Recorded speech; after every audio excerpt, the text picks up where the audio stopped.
हैं, जरा उनसे पूछिए कि उनके पिता माता जी शासन में थे 15 साल, तो उस समय शराब का खूब खुला छूट था, लेकिन 5 बजे लोग सड़क पर नहीं निकलते थे, चौक चौराहों पर दुकानें बंद हो जाती थी। मैं चुनौती देता हूं तेजस्वी जी को कि अगर किस चौराहे पर किसी चौराहे का नाम ले ले, उस चौराहे पर आकर के बता दे कि अमुक आदमी शराब बेच रहे हैं।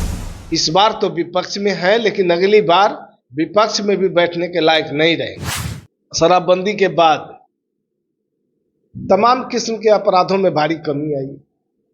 नमस्कार, मैं हूं चंद्रशेखर और आप देख रहे हैं आगाज फर्स्ट न्यूज। देखिए, जिस प्रकार से बिहार में 2016 से शराब बंद है, उसके बावजूद लोग जो है जहरीली शराब के शिकार हो रहे हैं और कई लोगों की मौत हो जा रही है, जिसको लेकर नेता प्रतिपक्ष तेजस्वी यादव बुलेटिन जारी किए हैं और साथ ही साथ जदयू को घेरते हुए नजर आ रहे हैं।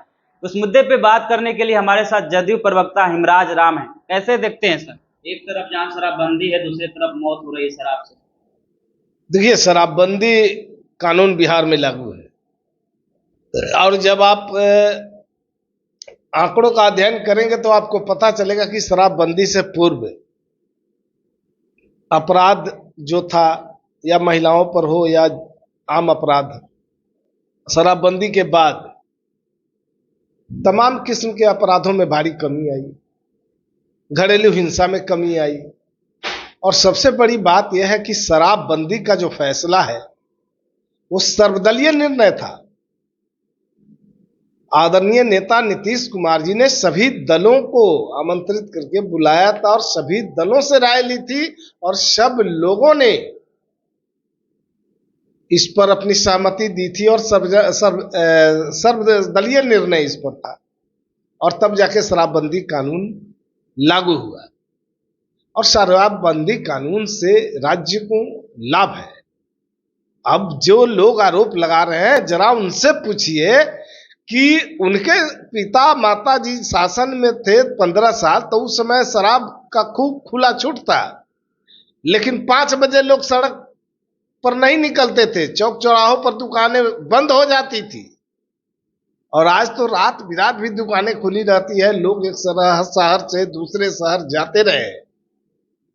सब कुछ के बावजूद भी शराबबंदी के बाद बहुत सारे मामलों में बहुत परिवर्तन हुए हैं। अमन, चैन, शांति, भाईचारा, ये सब कायम हुआ है। बुलेटिन जारी किए हैं, कह रहे हैं जिस प्रकार से सरकारी आंकड़ा की बात कर ली जाए तो 300 लोगों की मौत हुई है, लेकिन इसका उल्टा है, यानी 1000 से ज्यादा लोग जो है जहरीली शराब का शिकार हुए हैं और उनकी मौत नहीं, हत्या हुई है।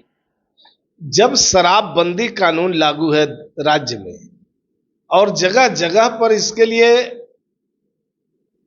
आपको जनता के बीच इसका प्रचार भी हो रहा है कि शराब ना पिए, शराबबंदी कानून लागू है, जो शराब पकड़े जाएंगे उन्हें जेल हो सकती है, जुर्माना हो सकता है।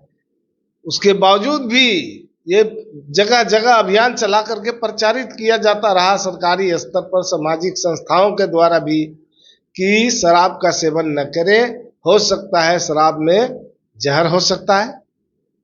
तो इसलिए जहां उसको वैध अवैध मान लिया गया है, फिर भी जो है लोग शराब का सेवन कर रहे हैं, तो जानबूझ करके अपनी जान को जोखिम में डालने के बराबर है। तेजस्वी कह रहे हैं शराबबंदी तो पूरी तरीके से फैले, अधिकारियों के संरक्षण में शराब बिक रहे हैं और जहां शराब अगर पकड़े जा रहे हैं तो उसमें जदयू कार्यकर्ता का ज्यादातर नाम आ रहा है।